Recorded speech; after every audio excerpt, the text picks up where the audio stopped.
खातिर हमारे दूर से चल के जो आप आए,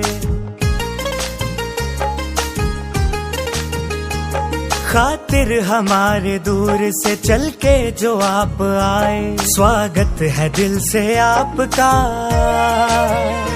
स्वागत है दिल से आपका, तशरीफ आप लाए। स्वागत है दिल से आपका, तशरीफ आप लाए। खातिर हमारे दूर से खुशियाँ बिखेर दी है यहाँ आपने तो आकर, खुशियाँ बिखेर दी है यहाँ आपने तो आकर। ये वक्त सज गया है तुम्हें अपने बीच पाकर, तुम्हें अपने बीच पाकर, अपने बीच पाकर। आँखें खोलो ये बताने सुनाने आए प्रभु प्यार का एक तराना तुझे सुना।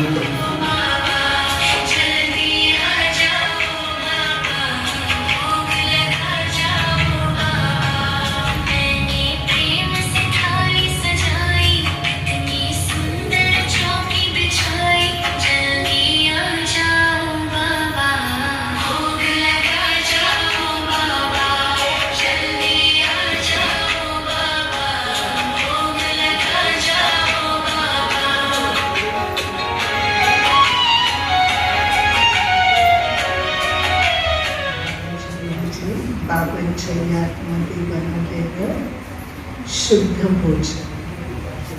ब्रह्मभोजन काय होतं? बाबा म्हणतो की बुद्धी आपली शुद्ध बनते, दिव्य बनते. रोज ज्ञानाचं भोजन अर्थात मुरली आपल्याला बाबांच्याकडून रोज मिळते. बाबा सांगतात की बाबा कधी सुद्धा सुट्टी घेत नाहीत. साकार ब्रह्माबाबांची पण ही विशेषता राहिली की बाबांनी लास्ट पर्यंत एक दिवस सुद्धा सुट्टी घेतली नाही. कधी शरीराची, परंतु बाबांनी कधी सुट्टी घेतली नाही. आणि आम्हा सर्वांना सुद्धा बाबांचं हे श्रीमत आहे की आम्हाला कधी सुद्धा मुरली मिस नाही करायची, चुकवायची नाही. का चुकवायची नाही? 5000 वर्षातून एकदाच या छोट्याशा आपल्या जीवनामध्ये आपल्याला ईश्वरीय महावाक्यांच्या द्वारे संपूर्ण 5000 वर्षासाठी, संपूर्ण कल्पासाठी मुरली आपला तारोबारचा जो वेळ आहे त्याच्यामध्ये सुद्धा आम्हाला काय करायचंय? व्यर्थ जे त्याला अवॉइड करायचंय. असं नाही की धंदादोरीमध्ये ज्ञान वापरून चालत नाही. कलियुगामध्ये राहतो तर त्यांच्याप्रमाणे चालावं लागतं नाही. तर बाबांचं हे श्रीमत आहे की आम्हाला ज्ञानाचा जो उपयोग आहे आपल्या घरामध्ये, आपल्या व्यवहारामध्ये, संबंध संपर्कामध्ये, प्रत्येक ह्याच्यामध्ये ज्ञानाचा वापर करायचा आहे. तर काय होणार आहे? आपला जास्त वेळ सफल होणार. नाहीतर 24 तासामध्ये आपण फक्त 1च तास बाबांची मुरली ऐकतो. परंतु मग जे 23 तास आहेत त्यांना पण मला काय करायचंय? सफल करायचंय. आणि ते 23 तास मी इथे येऊन बसत नाही, परंतु स्वतःवरती अटेन्शन ठेवते. आणि मग बाबांनी आपल्याला हिशोब सांगितलेला आहे की जेवढं जास्त वेळ आम्ही पुरुषार्थामध्ये वापरू लावू तेवढं आम्ही जास्त वेळ कुठे येणार? सतयुगामध्ये येणार. बाबांनी जो हिशोब लावलाय तो ज्ञानामध्ये कधीपासून आलोय त्याच्याशी नाही, परंतु ज्ञानामध्ये आल्यापासून आम्ही आमचा वेळ, आम्ही आमचे संकल्प, शक्ती, ज्ञान किती यूज करतो याच्यावरती आपली कमाई आहे. आणि म्हणून बाबा म्हणतात की लास्ट आलेली ऐकतो. आपल्याला ऐकवतात ना जे बुजुर्ग आहेत ते सर्वजण, आणि आपण सर्वजण सुद्धा या 20-25 वर्षातलं परिवर्तन अनुभवतो. तर हे परिवर्तन आम्हाला कुठं घेऊन चाललंय? सतयुगाकडं घेऊन चाललंय. बाबांची काय अपेक्षा आहे की आत्ताच आमच्यामध्ये ते सतयुगातले संस्कार, सतयुगातले गुण इमर्ज झाले पाहिजे. आपण मधुबनला जायची तयारी करतो ना, तर तिथं जे पण आम्ही यूज करणार आहे, कुणाकडे सफेद ड्रेस नसेल तर इथंच आपण काय करतो, घेतो. प्रवासामध्ये कुठं आपल्याला काही नाही मिळालं खायला प्यायला तर ते सुद्धा आपण घेतो. म्हणजे सगळ्या स्थूल पण गोष्टींची आपण काय करतो, तयारी करतो ना. आणि सूक्ष्म मध्ये पण तयारी करतो की आपण मधुबनला चाललोय, तर बाबा आपल्याला म्हणतात की तिथला एक एक सेकंद सफल करा. 24 तास आम्हाला मधुबनमध्ये ब्राह्मणांचंच संघटन मिळते, तर तो सूक्ष्म पण आपण सगळी तयारी करतो. तेव्हा आपण तो अनुभव तिथं करतो. मधुबनला जाऊन आलेले सगळे कसे एकदम रिफ्रेश. सगळ्यांना वाटतं की आपण पुन्हा मधुबनला कधी जायचं, आल्यानंतर पुन्हा जायची आपण तयारी करतो. खरं असंच जर आपण कोणाला घेऊन आलो, ओम शांती. तर वर्तमान समय बाबा सांगत आहेत आपल्याला की आज पण वर्तमानामध्ये बाबाने सांगितलं की बाबांच्या दिलतख्तावर बसायचं आहे. आणि बाबांच्या दिलतख्तावर कोण बसू शकते? बाबांनी सांगितलं ज्याची स्थिती अचल अडोल आहे, जे अंदर बाहेर सच्चाई सफाई आहे, तीच मुलं काय होऊ शकतात, बाबांच्या दिलतख्तावर बसू शकतात. बाबांनी सांगितलं की बाबांचं दिलतख्त कसं आहे, अत्यंत श्रेष्ठ आहे आणि ते खूप महान आहे. आणि त्या तख्तावर बसण्याचा पुरुषार्थ आपण केला पाहिजे.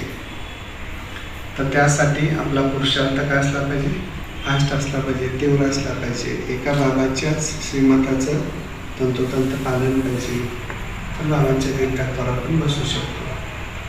एक गोष्ट आठवते, सगळ्यांना माहीत आहे वाल्याचा वाल्मिकी कसा झाला आहे का नाही? सगळ्यांना माहिती आहे की नाही वाल्याचा वाल्मिकी कसा झाला? वाल्या कोळी काय करत होता, अरण्यामध्ये राहत होता. येणाऱ्या जाणाऱ्या वाटसरूंना काय करायचा, लुटायचा, त्यांना ठार मारायचा आणि त्याची सगळी संपत्ती, पैसे वगैरे सगळे तो आपल्या ह्याच्यासाठी वापरायचा. एक दिवस त्या वाटेनं काय जात होते, नारद मुनी जात होते. नारद मुनीने काय म्हटलं त्याला की तू जे काय करतोस, तर तो त्यांना पण म्हणतो मी तुम्हाला ठार मार म्हणतात. परंतु त्याच्यापूर्वी काय म्हणतात ते, तू जे कर्म करायला लागलायस त्या कर्मामध्ये तुझे घरवाले सामील आहेत का?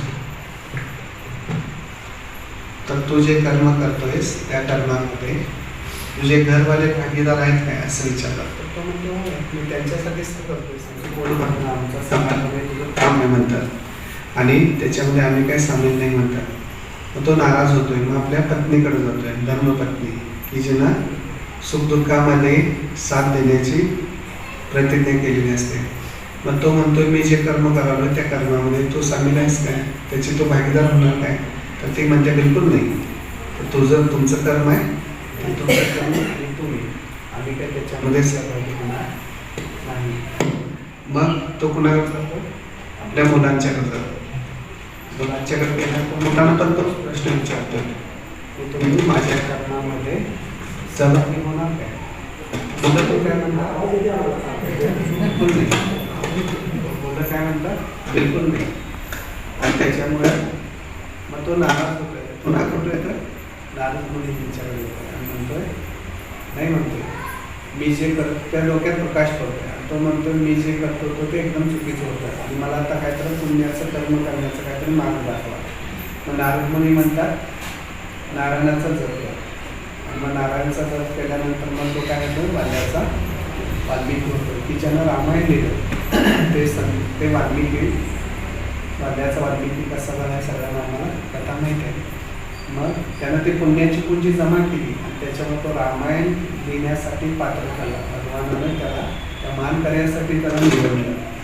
परंतु तो वाल्याचा जो वाल्मिकी झाला तो वाल्या कोण आहे? तीच आमची तुमची कथा आहे. परमात्मा म्हणतात या कलियुगाच्या अंताला जन्ममृत्यू या खेळामध्ये खेळ खेळून या संसाराचा गाडा ओढून आपण आत्मिक खूप थकलो होतो. पापकर्म करून आपण बोजील झालो होतो. आता या कल्पाच्या अंतिम समयी स्वतः परमात्मा आलेले आणि आता आम्हाला सांगत आहेत की श्रीलक्ष्मी कसं बघू शकतात त्याचा मार्ग सांगत आहेत. आणि तुम्ही इथं जो 1 तास येत आहे हा 1 तासच ती पुण्याची पुंजी जमा करून देणार आहे. आत्ता हा जो वेळ आहे अत्यंत अनमोल आहे. ह्या अनमोल वेळी बाबा म्हणतात पुण्य जमा करा, दुवा जमा करा आणि हाच तो वेळ आहे. ह्या वेळेमध्ये आपण परमात्म्याची ध्यान करून आपण पुण्याची पुंजी जमा करायची आहे. तर येणाऱ्या भविष्यातल्या दुनियेमध्ये आम्हाला काय मिळेल? उंच पद मिळेल. आपण परमात्म्याच्या दिल तख्तावर बसू. त्याच्यामुळे परमात्म्याची श्रीमत महत्त्वाची आहे. दुसरं आपण बघितलं 15 दिवसापूर्वी महिनाभरापासून आपण बघालो युद्धजन्य परिस्थिती कशी निर्माण झालेली आहे संपूर्ण जगामध्ये. विचार करा इराण आपण किती वेळा जेवतोय? 3 वेळा आहे का नाही? जेवल्यानंतर आता घरात जाऊन झोपणार. कसं झोपणार? गाढ झोपणार. कितीपर्यंत? 6पर्यंत गाढ झोपणार आहे की नाही? अमृताला करून पुन्हा झोपताय माहिती आहे तर पुन्हा गाढ झोपणार. मग विचार करा इराणमधले लोक 3 वेळा जेवत असतील? इराणमधले लोक गाढ झोपत असतील? नाही, त्यांना झोप सुद्धा लागत नसतात. त्यांना भूक सोडा, त्यांना पाणी सुद्धा मिळणं मुश्किल आहे. अशी परिस्थिती तिथं आहे. आम्हाला त्याची जाणीव आहे नाही का? कारण आमच्या घरामध्ये ते नाही आहे. आमच्याकडं पेट्रोल मिळतं आहे, सगळं व्यवस्थित आहे, गाड्या पडायला लागल्या, 3 टाईम 4 टाईम भोजन करतोय, चहा पितोय, सरबत पितोय, सगळं गाढ झोपतोय. तेव्हा आम्हाला बाहेरच्या दुनियेमध्ये काय परिस्थिती चालू आहे ह्याचं भान नाही. परंतु बाबा म्हणतात पलीकडच्या घरामध्ये आग लागल्या, तुम्ही इथं शांतीमध्ये राहू शकताय? नाही राहू शकत. बाबा म्हणतात संपूर्ण दुनिया हे तुमचं घर आहे, विश्वाची माझे घर. आणि या पलीकडच्या घरामध्ये म्हणजे इराण आहे, पाणी सुद्धा नाही, सगळं प्रदूषित झाले.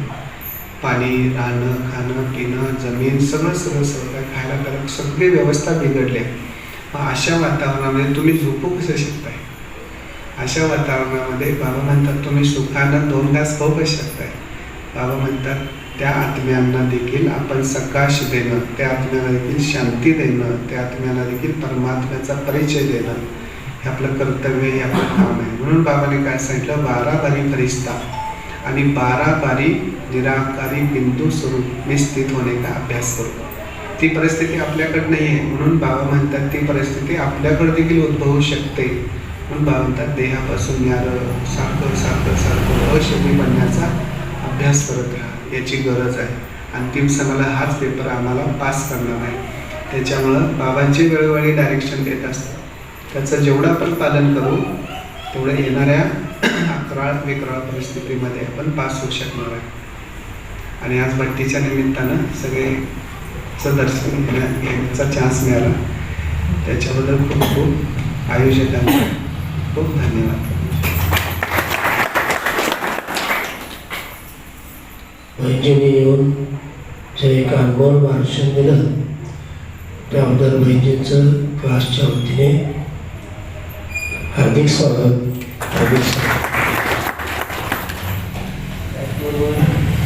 तो बहिणी पण अतिशय चांगल्या प्रकारे भाषण केले त्यांचं पण क्लासच्या वतीने हार्दिक स्वागत करते.